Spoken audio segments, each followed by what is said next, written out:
Buen día. Esta es la primera jornada que tenemos de este estilo como con el maestro de Izan Soriano, conmigo. Porque antes sí que hicimos alguna, pero en aquel entonces era instructor y hace ya tiempo, ¿eh? Ahora, antes de la pandemia, incluso la última que hicimos. Entonces la idea es, bueno, ya sabéis, yo quiero venir una vez al mes y intercalar introducciones a Zazen para personas que estén interesadas en iniciarse en la vida del Zen y jornadas como esta de práctica más intensiva. Iremos viendo, ¿no? Pero que sea práctica intensiva y con enseñanza. Bien, y así como primera charla, pues, bueno, algunos ya sabéis que estoy haciendo un ciclo en Alicante sobre la vía del Bodhisattva. Y bueno, ya hemos hecho 3 sesiones. Las 2 primeras están colgadas en la página que tengo como maestro, en daizansoriano.com, y la tercera no se grabó. Tuve un problema técnico, pero mira, ahora sí que veo que se está grabando. Ahora ya de todo se aprende. Y como no se grabó, digo, pues vale, perfecto, pues la repito en Murcia y así hemos grabado el ciclo completo. Tenemos a reincidentes, porque Manuel está viniendo a Alicante cada mes y esta la va a ir por segunda vez, aunque, claro, la segunda vez yo ya he introducido algún cambio, ¿no? Es la versión 2.0 de la charla que di. Y bueno, espero que sea de vuestro interés. La vía del Bodhisattva tradicionalmente se distingue en 5 etapas. Y ya en Alicante hemos visto las 3 primeras. La primera es equipamiento en méritos, la segunda la visión, tener una visión clara de hacia dónde vamos. La tercera es determinación. En la vida del Bodhisattva es necesaria una gran determinación para seguir esa visión. Y la cuarta es la práctica, y esta es la primera sesión sobre la práctica del Bodhisattva, que practica el Bodhisattva. Y la última es la realización, que ya será en posteriores charlas. La práctica ocupa gran parte de este ciclo porque, bueno, si algo es este camino, es un camino práctico, más que de intelectuales de práctica. Entonces, bueno, pues es un poco contradictorio, ¿no? Hablar teóricamente sobre la práctica, pero bueno, hay que hablar para entender y practicar lo que entendemos y entender lo que practicamos. Así que el tema de hoy es los 4 grandes votos del Bodhisattva y los 3 tesoros.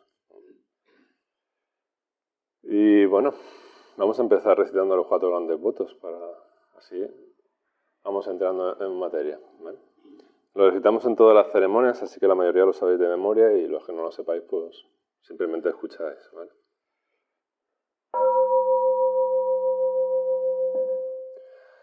Por numerosos que sean los seres,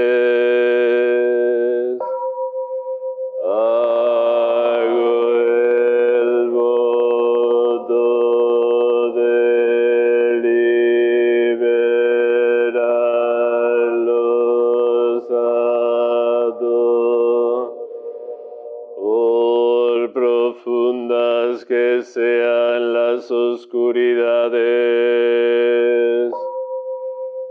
Hago el voto de iluminarlas todas. Por supremo que sea el Dharma, hago el voto de fundirme.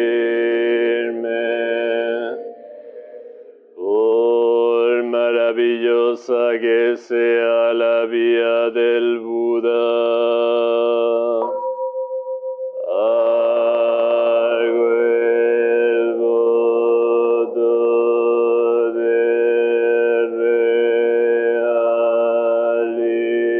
realizar. Bueno, estos 4 grandes votos que hemos recitado muchas veces, pues a veces está bien pararse y reflexionar sobre ello. ¿Qué entendemos por estos votos del Bodhisattva. El primero, por numerosos que sean los seres, hago el voto de liberarlos a todos. Esto tira muy para atrás a muchos bodhisattvas. Que son demasiados seres, ¿no?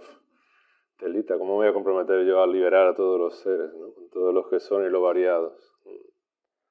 Bueno, son 4 grandes votos, porque son grandes, son inabarcables en una sola vida. Pero al mismo tiempo, pues, digamos que hay que ponerse una gran meta, pero hay que dar pasito a pasito. Hay que partir de donde estamos. Entonces, liberarlos ¿de qué? ¿De qué tenemos que liberar a todos los seres? El budismo es una tradición salvífica, se dice, ¿no? Puede ser liberarlos, ayudarlos, salvarlos. Y aquí, bueno, hay que hacer un poco retrospectiva de la cosmología budista. En el budismo se identifican 6 reinos de existencia en el samsara. Y se dice que todos los seres vivimos en alguno de esos 6 reinos.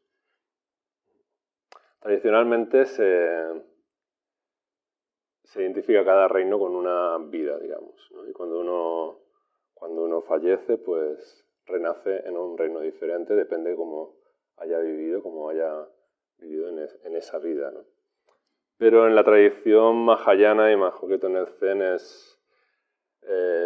esas vidas es en esta misma vida. No hay que fallecer para vivir en uno de esos 6 reinos, sino que esos 6 reinos están aquí ahora y en un solo zazen podemos pasar por las 6, ¿no? Podemos pasar desde el infierno hasta los cielos y volver a caer en los infiernos en una sola sesión de zazen. Pero bueno, vamos a ir verlos de uno en uno un poquito para que veáis cuáles son. Y tradicionalmente se describen desde el más doloroso al más beatífico, se podría decir, ¿no? Al más celestial. Y el primero es el reino infernal. Y bueno, en la tradición budista hay diferentes tipos de reinos, se llaman naraka, estados infernales, de intenso dolor que pueden ser a veces como el fuego o a veces como el hielo, diferentes medios de tortura, ¿no? Se les representa con todo tipo de dolor y sufrimiento, ¿no? Cuando se hacen representaciones pictóricas, por ejemplo. Pero bueno, como os decía, para nuestra tradición el estado infernal es ante todo un estado de conciencia en el que podemos caer aquí y ahora. El segundo reino es el reino de los espíritus hambrientos, se llama de los gaki. Se le representa generalmente por una gran panza y un garnate súper estrecho por el que no puede pasar la comida y siempre están con hambre, ¿no? Con deseo. Es el reino del deseo. Es el reino del consumismo, del estado de deseo continuo, de siempre queremos algo, ¿no? Un estado de carencia. Y lo único que nos preocupa es ese deseo de adquirir, ¿no? Y se caracteriza por la ansiedad, por la avidez, cuando caemos en este estado de conciencia, en este reino. El tercero es el reino animal, que se caracteriza generalmente por el temor, por el miedo, comer o ser comido, y por la pereza, por la indolencia, por un estado de oscurecimiento óntico, ¿no? De no saber.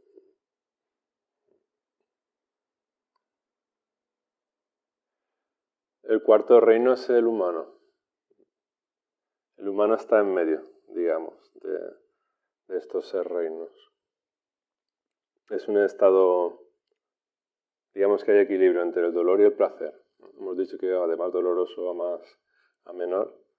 Pues el humano está ni completo dolor como en el infernal, ni placer como en el celestial. Entonces se dice que es el más adecuado para despertar. Es el más adecuado para acceder al despertar del Buda. Por ese equilibrio justo entre estos 2 extremos. Y el quinto reino es el de los asuras, el de los guerreros. Se caracteriza por un egoísmo enérgico. por la actitud o la conciencia de querer ser superior a todos los demás, ¿no? Estar siempre por encima. Es el mundo de los titanes, que se da mucho en el mundo de los negocios o de la política, por ejemplo. Y la lucha se caracteriza por la lucha por conseguir riqueza material infinita, y claro, todo eso va acompañado de desasosiego, sospecha, agresión, celos. Una lucha continua. Y por último, el reino celestial, colmado de placer, rapto, dicha, y tiene un peligro de que, bueno, en ese estado de conciencia se puede caer en un estado de endiosamiento, ¿no? Y aunque este mundo no es especialmente doloroso en sí mismo, el dolor proviene de la desilusión final, en el que creyendo haber alcanzado un estado de dicha permanente, finalmente en este estado también la impermanencia al final aparece. Así, desde la cosmología budista, cada ser vive en uno de estos 6 mundos. Entonces, cuando decimos liberar a todos los seres, nos referimos a librarnos de la rueda del samsara, de estar siempre cayendo de un estado a otro, de ir vagando por uno de estos estados de conciencia. ¿Cómo lo hacemos nosotros? Pues desde Zazen, cultivando la actitud de soltar, de abrirnos, aprendiendo la actitud justa con respecto a estos 6 estados de conciencia característicos, y no apegarnos, no quedarnos apegados a ninguno de ellos, sino desarrollar ecuanimidad y aprender a dejar pasar. Porque el budismo cree en la bondad innata del ser humano. Entonces, cuando soltamos y dejamos pasar, naturalmente lo que surge es esa bondad innata que disuelve el espejismo de estos 6 mundos. Así que en el budismo, cuando hablamos de liberar a todos los seres, significa sacarlos de esta rueda de transmigración, que es el despertar, el acceso al despertar. También se dice liberar a todos los seres cuando uno accede al estado de despertar. Desde el estado de despertar uno es todos los seres. Entonces, cuando nos liberamos de la ilusión de... Cuando entramos en un estado de no-dos, ya somos todos los seres, nos liberamos y todos los seres quedan liberados. Pero claro, uno puede oír esto y hacerse ideas fantasiosas y bueno, de lo que se trata, como decía al principio, es de experimentar, de practicar y experimentar. Vamos al segundo voto. Por profundas que sean las oscuridades, hago el voto de iluminarlas todas. O por profundas que sean las neurosis, hago el voto de iluminarlas todas. Nos sonreímos porque estábamos hablando de eso en el desayuno. Depende de la intensidad de nuestra práctica, la cantidad de luz que aparece o que nos permite observar esas oscuridades. O sea, ¿para qué practicamos? Para poner luz, poner conciencia en todo aquello que aparece instante tras instante. Y eso en los retiros, en las sesiones, es muy evidente, ¿no? Y bueno, la luz es una metáfora, ¿no? Por ejemplo, luz serena. La luz está muy presente en nuestra práctica y digamos que la luz es el antídoto a la oscuridad, ¿no? Por numerosas que sean las oscuridades, hago el voto de poner luz, de poner conciencia en todas ellas, en verme lo más completamente posible desde todos los ángulos posibles. Y en un retiro, pues, no hay escapatoria. Instante tras instante estamos practicando la atención, la conciencia y eso es lo que nos permite vernos desde todos los ángulos. Además, los compañeros de práctica son como espejos y todo ello nos ayuda a poner conciencia en nuestras oscuridades. Eso es la riqueza de la práctica del retiro fundamental en nuestra tradición. Y por eso, por ejemplo, cuando se hace un ango entero, que estamos todo un mes, en el ango hay 3 o 4 retiros, depende del año, y estás durante mucho tiempo practicando. Entonces uno se siente mucho más ligero, mucho más centrado, mucho más clarividente, ¿no? O incluso en un solo retiro que sea medianamente largo, uno se siente más conectado consigo mismo y mucho más claro, más luminoso. Pero luminoso en el sentido de que la comprensión y la penetración sobre todo lo que aparece es mucho más profunda que en un estado de conciencia ordinario, se podría decir. Y si algo se caracteriza en nuestra tradición es por la investigación. O sea, cuando nos sentamos como un saco de patatas a estar aquí inertes y a que pase el tiempo, y cuando antes suene la campana mejor, ¿no? O sea, lo que se trata es de zambullirnos dentro de nosotros mismos y con la luz de la conciencia investigar, tomar conciencia de todo aquello que aparece. La investigación es fundamental. El tercer voto es, por supremo que sea el Dharma, hago el voto de fundirme en él. Primero tenemos que clarificar qué es esto del Dharma. Generalmente entendemos el Dharma por la enseñanza del Buda, pero la palabra Dharma tiene tres acepciones. La primera es, Dharma se refiere al cosmos, es como el Tao, es sinónimo del Tao en China. El Dharma es la totalidad de todo, antes de que aparezcan las divisiones. La segunda acepción de Dharma es, en el Abhidharma, por ejemplo, se utiliza Dharma para designar a cada objeto. Una campana es un Dharma, una trila es un Dharma, la nariz es un Dharma, todo lo que podemos dividir la realidad es un Dharma. Esa es una segunda acepción que hay en el budismo. Y el tercer sentido de Dharma es el sentido de camino. Por eso en nuestra tradición hablamos del Buda Dharma, que es el camino del Buda. El Dharma como enseñanza. Como os decía al principio, es el sentido más habitual que utilizamos. Y el voto dice, por supremo que sea el Dharma, hago el voto de fundirme en él. ¿En cuál de los tres no fundimos? ¿En cuál de los tres significados? Pues en los tres. En los tres. Pero si lo tomamos, digamos, como una lectura habitual, la enseñanza del Buda es sutil, profunda y a veces es desmoralizante, ¿no? Cuando uno se empieza a leer textos sobre el Dharma y no entiende ni papa, pero hace falta perseverancia. Y el cuarto voto es, por maravillosa que sea la vida del Buda, hago el voto de realizarla. Esto es muy bello porque realizarla significa hacer real. Hacer real en nosotros la vida del Buda. Esa es la práctica. Si se queda en lecturas o en escuchar enseñanzas, pues se queda en un nivel como muy superficial, ¿no? Pero hacer real significa corporizarlo, sentirlo con todas nuestras células. El Dharma, la enseñanza del Buda, la vida del Buda. Y sobre todo, llevarlo a nuestra vida cotidiana. En muchos retiros de introducción, una de las preguntas habituales es ¿y esto cómo lo llevo a mi vida cotidiana? Pues te lo llevas puesto. Yo siempre digo que es como...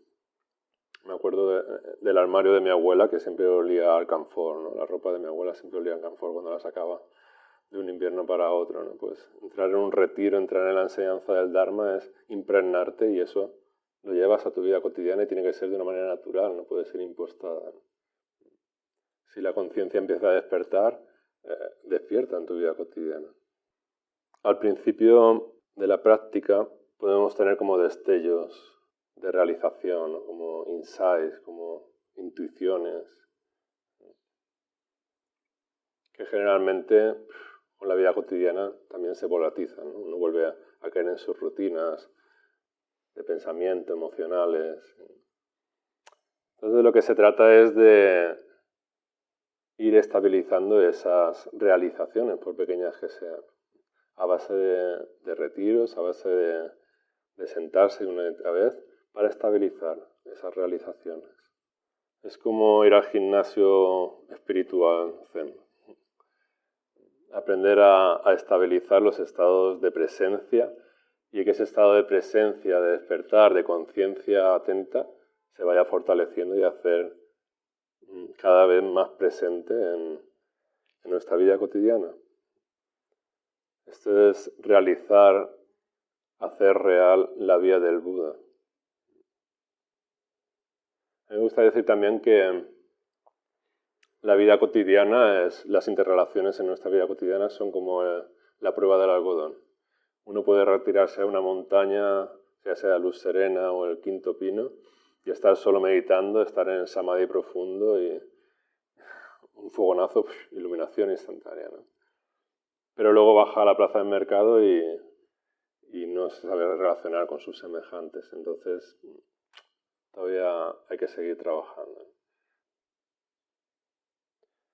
El estado de presencia que adquirimos en samadhi es el que tenemos que cultivar en la meditación sedente, que es como un laboratorio, pero que luego llevamos a nuestra vida cotidiana. Y ese estado es un estado, en la tradición hay varias metáforas para hablar de él, ¿no? Pero bueno, a mí me resuena bastante el de la metáfora del espejo, que es un estado de conciencia en el que todo sucede, pero no nos quedemos enganchados a nada de lo que aparece en ese espejo. Y con esta metáfora sería el despertar, consistiría en permanecer siempre en la presencia del espejo, sin intentar quedarnos atrapados a nada. Generalmente lo que consideramos bueno, agradable, deseoso, eso queremos que se quede, no queremos que se vaya. Y lo que nos parece, lo que juzgamos como desagradable, doloroso, eso, fuera, fuera, fuera, lo rechazamos, ¿no? Pero un espejo solo refleja, ni se apega ni rechaza. Esos son los 4 grandes votos, pero luego el Bodhisattva también tiene que de alguna manera conectar con estos 4 grandes votos, los tiene que ir clarificando en su propia práctica, pero también está bien como clarificar un voto personal, digamos, más allá de estos 4 que vienen preestablecidos, vienen de serie, ¿no? Y uno como apelar a ese voto interno, a esa guía interna que le ayuda a perseverar en la práctica. Porque, bueno, el camino del Buda Dharma, el camino del Buda no es un camino de rositas. Hay obstáculos y no es fácil ni difícil, pero bueno, si uno no tiene una gran determinación y una visión clara, pues a primera de cambio, pues el viento del karma, decimos, te saca y te lleva a otra cosa. Y bueno, pues ya cada uno internamente tiene que clarificar por qué está en este camino y hacia dónde va, hacia dónde quiere llegar con él. Y bueno, hay muchas historias de muchos maestros en que más implícitamente, más explícitamente, pues está su voto, ¿no? El voto del maestro Dogen seguramente fue llevar el budismo auténtico de China e implantarlo en Japón, ¿no? Y esa fue la guía de su vida, ¿no? El leitmotiv de su motivación, de su voto interno. Y así hay muchos ejemplos, pero bueno, a lo que vamos es que cada uno tiene que encontrar su propio voto y además de estos 4 grandes votos del Bodhisattva, pues conecta con su propio voto de Bodhisattva. Bien, esta era la primera parte de esta charla. Y la segunda son los 3 tesoros, el Buda, el Dharma y la Sangha, que son como 3 referencias fundamentales en nuestra práctica. Aquí en Murcia hemos hecho un par de consejos de la Sangha. En el consejo de la Sangha leemos el Kyūju Kaimon, que es un texto del maestro Dogen para conectarnos con la vida del Bodhisattva, ¿no? Y voy a leer, esto no lo leí la otra vez, en Alicante, pero ahora sí que lo voy a leer porque es la parte que hace referencia a estos 3 tesoros. Y el maestro Dogen lo expresa con una claridad muy importante. Dice, a continuación, deberías tomar refugio en el Buda, en el Dharma y en la Sangha. Dice, hay 3 aspectos en los 3 tesoros. Primero, los 3 tesoros absolutos. Annokutara Samyaku Sambodhi es el tesoro del Buda. Realizar la pureza y la verdadera libertad es el tesoro del Dharma. La virtud de la paz y de la armonía es el tesoro de la Sangha. Este es el aspecto absoluto de los 3 tesoros. La segunda lectura serían los 3 tesoros históricos. Dice, aquel que nació en este mundo y alcanzó la iluminación es el tesoro del Buda. Lo que el Buda alcanzó es el tesoro del Dharma. Aquellos que siguen al Buda y al Dharma forman la Sangha. Este es el aspecto histórico de los 3 tesoros. Y por último, en tercer lugar, están los 3 tesoros protegidos. Aquel que aparece en el cielo o en el mundo para guiar a los seres celestiales y mundanos y humanos es el tesoro del Buda. La verdad que se manifiesta a sí misma a través de las enseñanzas de Buda, que está recogida en las escrituras para guiar a los seres animados e inanimados, es el tesoro del Dharma. Y aquellos que ayudan a los demás a aliviar su sufrimiento, liberándoles de la casa en llama de los 3 mundos, forman el tesoro de la Sangha. Este es el aspecto protegido de los 3 tesoros. Solo cuando tomas refugio en el Buda, en el Dharma y en la Sangha, mereces ser llamado discípulo del Buda y adquieres la cualificación necesaria para recibir los demás grandes preceptos de los Budas. Los demás grandes preceptos de los Budas son las siguientes charlas que quedan en este ciclo. Pero vamos a ver estos 3 primeros preceptos: la toma de refugio en el Buda, en el Dharma y en la Sangha. Como ya habéis visto, incluso el maestro Dogen habla de un aspecto histórico, ¿no? El tesoro del Buda es el Buda Sakyamuni, el Buda histórico. A través de él, a través de su realización espiritual, pues hizo real, corporizó el despertar. Y sus seguidores, pues debemos estudiar lo que él nos legó, ese camino que él encontró para llegar a ese despertar. En nuestra tradición entramos en un linaje espiritual a través del Keshyumyaku. Todos los que nos hemos ordenado Bodhisattva tenemos ese cuadradito que tenéis, no sé si lo habéis abierto alguna vez. No sabéis ni lo que hay. Pero no lo habéis abierto.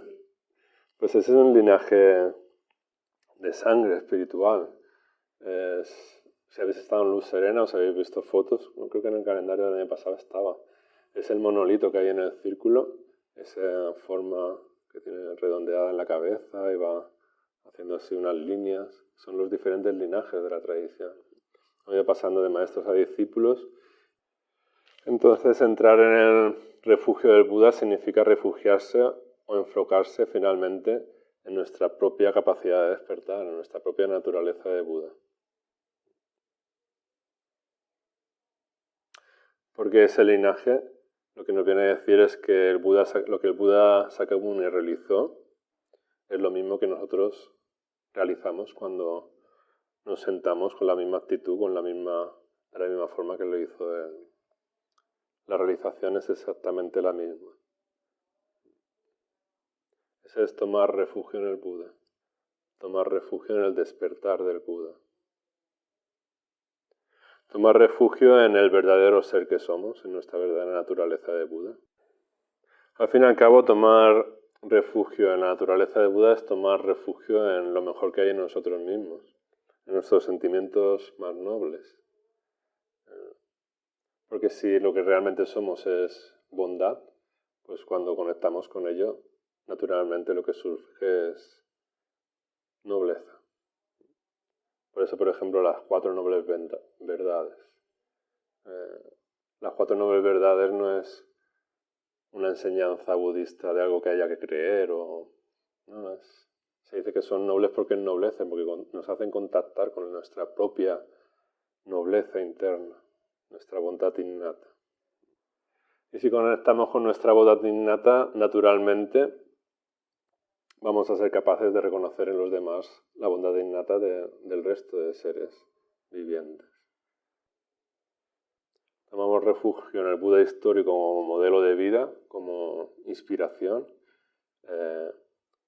Cuidado con idealizar, porque también, claro, la tradición budista a través de los siglos pues ha creado como una idealización que dice, bueno, ¿cómo yo voy a ser como el Buda? No, se trata de... El Buda para los budistas era un ser humano, como nosotros. Lo que pasa, bueno, pues luego hay diferentes... se le ha añadido como mucha mitología, ¿no? Y se la ha convertido más en un superdios a veces, ¿no? Depende de la tradición budista. Pero lo que se trata es tomar refugio en lo que él realizó, en nuestra auténtica naturaleza de Buda. En segundo lugar, tomamos refugio en el Dharma. Ya hemos visto que hay diferentes maneras de entender Dharma en nuestra tradición, pero vamos a enfocarlo ahora desde el punto de vista de Dharma como camino. El Dharma también como conjunto de enseñanzas y de prácticas. La sabiduría acumulada por la tradición budista. Por ejemplo, en el formato de una sesión o de la práctica en el dojo, hay una sabiduría, un modo de hacer que es muy profundo, ¿no? Y a poco que se tenga un poco de sensibilidad se puede conectar con ella, ¿no? Por ejemplo, en un retiro, en el formato del retiro, los horarios, la forma de organizar, la forma de movernos, la forma de expresarnos. Es la expresión del Dharma. Se dice, si no fuera por el Dharma, ¿cómo podría expresarse nuestra naturaleza de Buda aquí y ahora? Esto entronca con una historia zen clásica.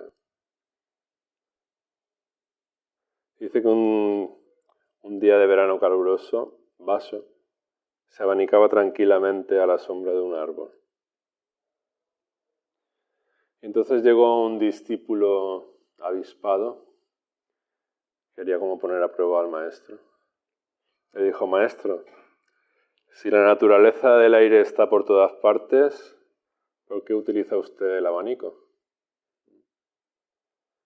Es como decir, si el Dharma está por todas partes, ¿para qué nos tenemos que sentar a practicar? Si el Dharma lo impregna todo.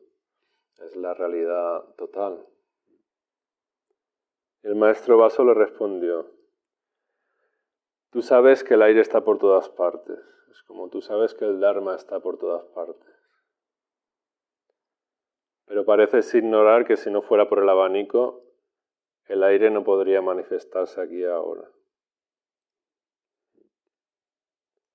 Después de lo cual continuó abanicándose tranquilamente. O sea, la práctica, el sentarnos, como hacemos en un retiro, cómo está organizada toda nuestra sangha, es el abanico. Es lo que permite que se manifieste nuestra naturaleza de Buda aquí y ahora. Es que nos permite contactar con ella. Aunque el Dharma está por todas partes, es gracias a la práctica que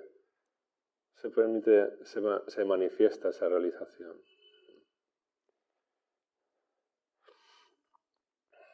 Por eso el Dharma debe ser considerado como un tesoro precioso.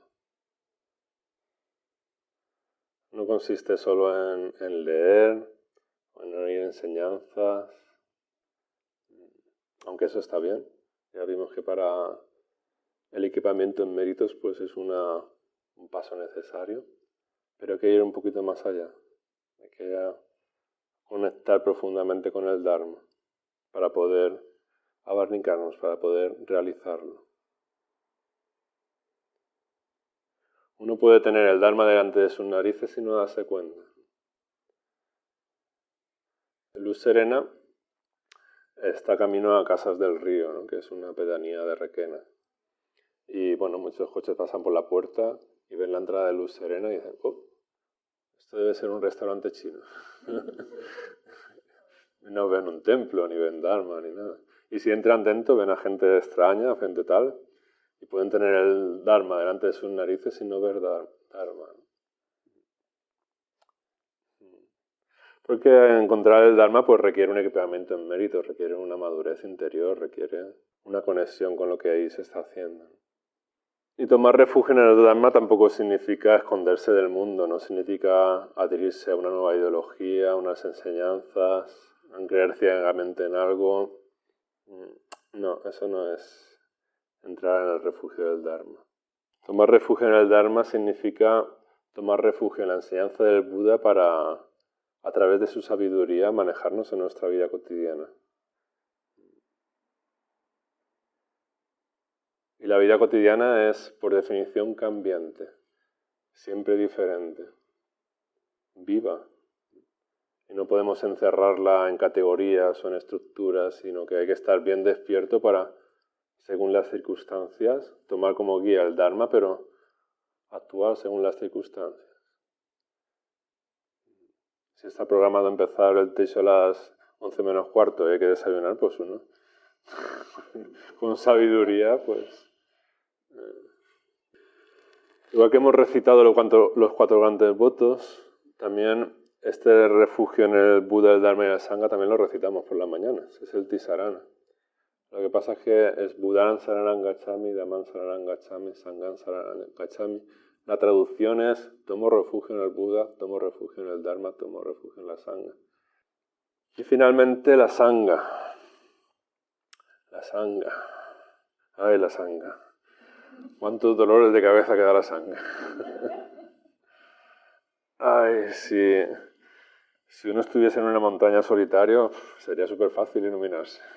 Pero con la Sangha, madre mía. Ay. Pero bueno, la Sangha es, al fin y al cabo, somos los compañeros de práctica, eso es una lectura obvia. Hay que tener en cuenta que desde la tradición budista, Sangha, estrictamente Sangha, es considerado un maestro con sus discípulos. Pero sea como sea, Sangha es también un grupo de personas que se sientan a practicar con un objetivo común, ¿no? El clarificar la vida del Buda, el realizarla. Es una familia espiritual. Hay unos vínculos espirituales de corazón que pueden ser realmente profundos, ¿no? Siempre me causa como gran conmoción, ¿no? O sea, hacer retiros en Luz Serena con personas de toda España, incluso de toda Europa, a veces incluso de todo el mundo, porque viene gente de Latinoamérica también. Y cómo en los retiros en silencio, solo con comunicación no verbal, cómo se crean esos vínculos tan profundos. Es en el seno de la Sangha como se actualiza nuestra realización, nuestra comprensión. Tenemos la oportunidad, estamos todos con un objetivo común, haciendo la misma práctica, como podemos profundizar, ¿no? Uno solo practicando puede llegar a cierto nivel, incluso muy profundo, pero con la Sangha, pues esa prueba del algodón, que es la interconexión, pues es también más fácil practicarla, ¿no? Surgen espejos, surgen movidas que lo hacen una práctica, para mi punto de vista, mucho más rica, ¿no? Una práctica individual.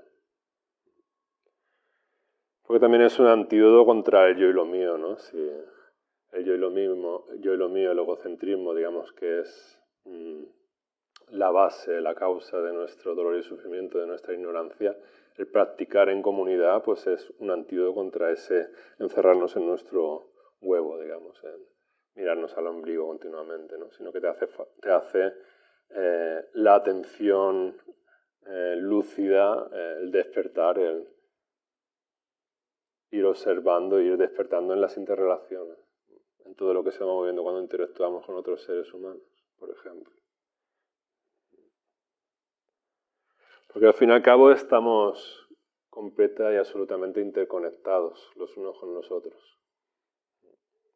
Una de las grandes ilusiones es creernos que nuestro yo está de la piel para adentro. Y cuando uno va despertando se va dando cuenta que estamos completamente interconectados y somos vasos comunicantes. Y conforme vamos despertando, realizando el despertar del Buda, pues la Sangha se va ampliando primero a los seres que tenemos más cercanos a nosotros, pero luego a nuestra sociedad. Puede ser una Sangha planetaria, ¿no? Conforme vamos ampliando nuestra conciencia, nuestro despertar. Este también puede ser para las Sanghas un antídoto al pensamiento sectario, ¿no? Creernos que nuestra sangha es Chachipiruli y el resto pues es Chulma, ¿no? Por ejemplo. Pues hay que tener cuidado con eso también.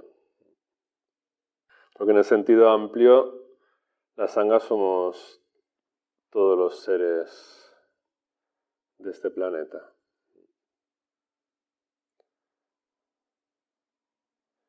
Cuando el sol sale y calienta, ilumina y lo hace sin distinción, lo hace igual para todos, ¿no? Entonces, cuando practicamos esto en el seno de la sangha, practicamos el Dharma del Buda y alcanzamos grandes logros. Y si son reales, eso lo hacemos por el bien de todos los seres. Esto al principio es complicado, pero bueno, a base de practicar vamos adquiriendo realizaciones.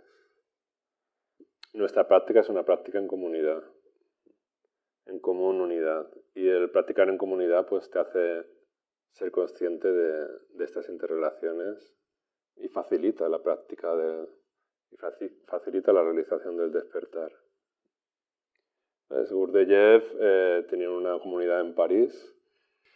Y en esta comunidad que tenía en París, pues había lo que yo llamo un pinche tirano, ¿no? Había un señor que incordiaba a todos y se daba de golpes con todo, ¿no? O sea, todo menos despertar. La interrelación con los demás era pura lucha continua, ¿no?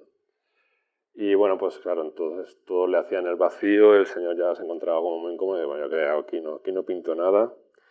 Nada, que un buen día decidió marcharse de la comunidad. Y Gurdjieff, cuando se enteró de que este señor se marchaba de la comunidad, salió corriendo detrás de él. Salió corriendo detrás de él y le ofreció dinero para que volviese, porque no quería volver, porque dice que no me quiere nadie. Y bueno, no te pasa nada, te pago para que vengas, tú no tienes que pagar, te vamos a pagar para que estés en la comunidad. Y claro, cuando volvió con este señor, volvió a la comunidad y todos vieron que volvía con este que todos odiaban, que estaban hasta el gorro de él, y que encima le tenían que pagar para que estuviese, ¿esto qué es? Y entonces él le explicó, es que yo le pago a este señor porque vosotros me pagáis a mí, porque os ayuda a que toméis conciencia de las emociones que me mueven, tenéis material para trabajar ahí bien rico, ¿no? Para veros, es un espejo. Bueno, pues la vida en comunidad somos espejos y lo que vemos en el otro es más, lo dice la Biblia, no es más fácil ver la paja en el otro que la viga en el propio, ¿no? Entonces, bueno, el observar cómo nos interrelacionamos, lo que vemos en el otro, eso que está removiendo en nosotros, es una oportunidad para poner luz en nuestras oscuridades, ¿no? Y tener un mapa más completo de nosotros mismos. ¿Sí? Y por eso, bueno, cuando la sangha se va ampliando y tomamos nuestra vida cotidiana como nuestro dojo, por eso nuestra vida cotidiana, donde nos relacionamos, también eso surge. Y primero lo podemos practicar aquí en la sangha, en un espacio de confianza, pero eso lo podemos llevar a nuestra vida cotidiana y observar lo que nos mueve nuestros pinches tiranos cotidianos, ¿no? Y ver cómo reaccionamos y cómo, en vez de hacerlo automáticamente, pues hacerlo con conciencia. Y por último, en algunas tradiciones se habla del cuarto tesoro, que es el maestro. Es a través del maestro que el Buda, el Dharma y la Sangha se realizan. El maestro está completamente enfocado en la práctica, en el Buda Dharma, y es a través de él que se le da curso. Ahora hoy en día pues tenemos internet y tenemos muchas facilidades para practicar. Hay grupos de gente que se junta a meditar y eso está genial, ¿no? Pero el hacerlo junto a un maestro de la tradición pues es un poco diferente. Es un pinche tirano especializado en hacer que surjan cosas que no surgirían si no hubiese un maestro.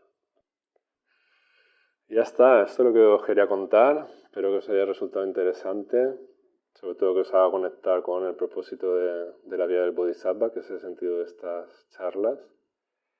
Y bueno, y clarificando qué hacemos aquí, para qué lo hacemos. Y sobre todo que caminemos juntos en este camino.